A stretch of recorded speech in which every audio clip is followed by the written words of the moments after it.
Hello बच्चों, ये है क्लास 6 का लेवल 2 का इंग्लिश का क्वेश्चन पेपर जो कि 15 मार्च 2023 का है। ठीक है, ये 2020 लेवल 2 का, इसके जो मैक्सिमम मार्क्स थे 60 थे और ये 2.5 घंटे का पेपर था। ठीक है, जो सेक्शन ए है वो 16 मार्क्स का था, बी 12 मार्क्स का था, सी 14 का था और डी लिटरेचर का 18 मार्क्स का था। ठीक है, बुक से जो क्वेश्चन आंसर आए वो 18 मार्क्स के थे। तो पहला जो क्वेश्चन था उसमें जो ऑलवेज हमें पैसेज दिया जाता है, उसको हमें रीड करना होता है, उससे रिलेटेड हमें क्वेश्चंस पूछे जाते हैं। तो फर्स्ट में mister Fogg lays a bet with his friends to go around the world in 18 days. ठीक है, इसका बी करेक्ट ऑप्शन था। उसके बाद क्वेश्चन नंबर 2 में the train was going to, ठीक है, कहाँ से कहाँ तक जा रही थी, कैलिफोर्निया टू न्यूयॉर्क जा रही थी। Why was train force to stop, जो ट्रेन थी वो क्यों रुक गई थी, as a herd of buffalo. ठीक है, जो भैंसों का झुंड था वो क्रॉस कर रहा था ट्रैक, इसलिए जो ट्रेन थी वो रुक गई थी। उसके बाद according the passage the train was crossing mountains and tunnels. ठीक है, उसके बाद इसका जो फिफ्थ क्वेश्चन था the collective noun of a group of buffalo. ठीक है, ग्रुप ऑफ बफेलो को क्या कहते हैं, हम हर्ड कहते हैं। उसके बाद है क्वेश्चन नंबर 2 में भी पैसेज था, उसमें भी हमें क्वेश्चंस के आंसर देने थे। Ivan is known as a shopping mall gorilla. ठीक है, उसको शॉपिंग मॉल गोरिल्ला के नाम से जाना जाता था। और वे डज इवान लिव्ड, इवान कहाँ पर रहता था, वो जू में रहता था। वो हु पेंटेड, ठीक है, what is painted on a wall, दीवारों पर क्या पेंट किया गया था, तो जंगल के सीन पेंटेड थे। Body of gorilla is covered with fur से कवर्ड थी, तो इसका ऑप्शन बी करेक्ट था। उसके बाद question number fifth the opposite of many, तो मैनी का अपोजिट क्या होता है, मैनी का फ्यू। ठीक है, उसके बाद क्वेश्चन नंबर थर्ड में क्या करना था, हमें एक टैगोर मॉडल स्कूल से प्रिंसिपल को क्या लेटर लिखना था, रिक्वेस्टिंग के भाई की जो मैरिज है उसको अटेंड करने के लिए 3 डेज़ लीव के लिए। तो ये क्या थी, लीव एप्लीकेशन थी। उसमें क्या करना था, पहले अपना एड्रेस डालना था, उसके बाद टू द प्रिंसिपल और स्कूल का नाम देना था, डेट, उसके बाद सब्जेक्ट क्यों लिख रहे हो, तो ये लीव एप्लीकेशन थी। उसके बाद सर मैम करके इसका फॉर्मेट लिखना था। फॉर्मेट में क्या लिखना था, रीज़न फॉर लीव, और उसके बाद थैंक कर उसके बाद इसका क्लास सेक्शन और अपना नाम डालना था। ठीक है, तो ये हिंट दिए गए थे जो कि बहुत इजी कर देता है आंसर देना। उसके बाद इसका और ठीक है, इसका सेकंड वाला था, इसमें से वो नहीं तो आपको ये करना था, ये 60-80 मार्क्स में लिखना था, लिविंग एट। ठीक है, यहाँ पर ये क्या दे रखा है, एड्रेस दे रखा है, write a letter your friend thanking him to the present. ठीक है, जो गिफ्ट दिया है उसने उसके लिए बर्थडे पर, ठीक है, उसको थैंक्स करने के लिए उसको तुम्हें लेटर लिखना था। यहाँ पर सेंडर एड्रेस, ठीक है, भेजने वाले का एड्रेस लिखना था, डेट, डियर फ्रेंड, ग्रीटिंग करनी थी। उसके बाद थैंकिंग वर्ड्स लिखने थे, फॉर्मेट लिखना था, क्लोजिंग करनी थी, उसके बाद योर लविंग और अपना नाम लिखना था नीचे। यहाँ पर क्वेश्चन नंबर 4 में माय फेवरेट बर्ड के ये हिंट दिए गए हैं इस बॉक्स में। ठीक है, इस इन सारे वर्ड्स को यूज़ कर कर हमें 60 to 80 वर्ड्स का क्या करना था, ऐसे या ठीक है, ऐसे पैराग्राफ लिखना था।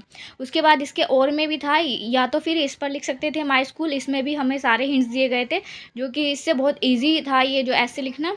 तो ओवरऑल ये बहुत जो क्वेश्चन पेपर था वो बहुत इजी था। क्वेश्चन नंबर 5 में क्या करना था, आई एड डैश एग। ठीक है, तो यहाँ पर क्या करना था, आर्टिकल बताना था, तो एग के साथ हम एन का यूज़ करेंगे, तो इसका बी ऑप्शन करेक्ट था। उसके बाद Ganga is a Holi river of Hindu. ठीक है, तो हम किसी भी यूनिवर्सल चीज़ के ऊपर क्या लगाते हैं, द। ठीक है, तो यहाँ पर आएगा द गंगा। उसके बाद थर्ड में था प्लूरल बॉक्स का, तो बॉक्सेस होता है। उसके बाद फूट का प्लूरल फीट होता है, FEET फीट। ठीक है, yesterday we went to the zoo. ठीक है, तो इसका बी ऑप्शन करेक्ट था। इसके बाद क्वेश्चन नंबर 6 में रीराइट करना था, ये जो पूरा सेंटेंस है उसमें अपोजिट वर्ड लिखना था और उसको दोबारा से लिखना था। ठीक है, पूरे सेंटेंस को इस तरह से लिखना था, आई लव ईटिंग वेजिटेबल्स, तो हमें क्या करना था, I hate eating vegetable. The old man is wise, the young man is wise. It is a very hot today, तो it is very cold today. The women is very strong, the women is very weak. This glass of milk is full. ठीक है, तो this glass of milk, this glass is empty. उसके बाद क्या करना था, question number 7 में हमें करेक्ट फॉर्म्स ऑफ वर्ब बतानी थी। ठीक है, तो फर्स्ट में प्लेइंग आता, बच्चे पार्क में खेल रहे हैं, द ओपन एट। ठीक है, इसके बाद यस्टरडे सीमा वॉज एबसेंट और my uncle has a white coat. ठीक है, उसके बाद क्वेश्चन नंबर 8 में क्या करना था, इसमें हमें प्रेपोजिशन बतानी थी, तो टाइम के साथ हमेशा एट लगाते हैं, और कोई चीज़ किसी चीज़ पर रखी हुई है तो ऑन लगाते हैं, कोई चीज़ बाहर से अंदर की तरफ जा रही है तो इंटू लगाते थे। क्वेश्चन नंबर 3 में इंटू लगाएंगे। उसके बाद 4th में Heena is going to Manali with अपनी, ठीक है, सीमा के साथ जा रही है, तो इसमें विद आता है। क्वेश्चन नंबर 9 में पैसेज जो टेक्स्ट बुक का पैसेज है उसको रीड करना था, उससे रिलेटेड क्वेश्चंस थे। उसके बाद ठीक है, तो फर्स्ट क्वेश्चन था ओल्ड आंट ट्रांसफर्ड हर प्रॉपर्टी, किसको ट्रांसफ़र कर दी थी, जुम्मन को। Jumman looked after his aunty properly for her, ठीक है, उसने कितनी देखभाल की थी, तो कुछ सालों तक उसने अच्छे से आंट की देखभाल की थी। फिर give the opposite of young का अपोजिट क्या होता है, ओल्ड होता है। क्वेश्चन नंबर 10 में क्या करना था, ठीक है, ये क्या दिया गया है, स्टैंजा दिए गए हैं एक पोएम के, ठीक है, पोएम का नाम बताना था फर्स्ट क्वेश्चन में, तो पोएम का नाम था ब्यूटी। उसके बाद find beauty according to above lines, ऊपर की जो लाइंस है उसमें हमें ब्यूटी कहाँ मिलती है, ठीक है, तो इन आवर सेल्फ, हम अपने आप में, ठीक है। Good deeds and happy thoughts are repeated on, तो इसमें क्या करना था, ड्रीम वर्क, ठीक है, ये पूरा ऊपर ही लिखा है, तो ऑल द अबाउ। उसके बाद क्वेश्चन 3 में लिटरेचर के क्वेश्चन आंसर थे, बुक के क्वेश्चन आंसर थे। फर्स्ट में God lives in the heart of the punch, ठीक है, गॉड जो है वो पंच के दिल में रहता है। हु सेड दिस लाइन, ठीक है, किसने कही थी, तो ये जो आंट ने कही थी सबसे पहले, किससे कही थी, पंच के से। व्हाट डज इट मीन, ठीक है, इसका क्या मतलब था कि जो गॉड की वॉइस है वो ही, जो पंच की वॉइस है वो ही गॉड की वॉइस है। उसके बाद है in the reference to the poem the kite, what are the upward movement, ठीक है, अ काइट का अपवर्ड मूवमेंट क्या होता है, it shakes its tail with a noise, its soar high like a ship, ठीक है, वो कैसे चलती है, शिप की तरह, it move upward in the air, ठीक है, जैसे कि शिप है वो पानी में जो वेव्स है, जो लहरों को चीर कर आगे बढ़ती है, वैसे ही जो काइट है वो हवा को चीर कर आगे बढ़ती है। क्वेश्चन नंबर थर्ड का how has the man become final master of the dog, ठीक है, ये इसका आंसर है। One day the dog realise that the lion was afraid of man as he want to serve someone who was the most powerful, ठीक है, एक दिन उसको क्या रियलाइज़ हुआ कि जो जो लायन है वो इंसान से डरता है, तो वो क्योंकि क्या करना चाहता था, सर्व करना चाहता था जो मोस्ट पावरफुल थिंग्स है इन द वर्ल्ड, ठीक है, she can B.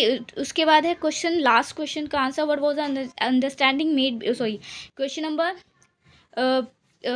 Fifth, sorry fourth का आंसर है she can be good prime minister, ठीक है, in the reference to the chapter who am I will डोला में become a good prime minister of India, ठीक है, अपनी ओपिनियन देना था, तो अपनी ओपिनियन में हमें लिख देना था yes she can be good prime minister because she wants to serve country and want to make things better, like she wants to add facilities for the citizen etcetera, ठीक है, ये सारी बातें आपको बतानी थी, अपने ओपिनियन देना था इसमें। What was the understanding made between Algu and Sahu in the chapter, ठीक है, क्या समझौता हुआ था अलगू और साहू के बीच में, तो क्या understanding was that Sahu would pay the price of the bullock in months time, ठीक है, एक महीने के अंदर वो बुल्लोक्स का जो प्राइस है वो उसको चुका देगा, ये इसका समझौता हुआ था। तो ये सारा क्वेश्चन पेपर था 15 मार्च का, क्लास 6 का, ठीक है, तो जल्दी से चैनल को सब्सक्राइब कर दो और वीडियो को लाइक कर दो।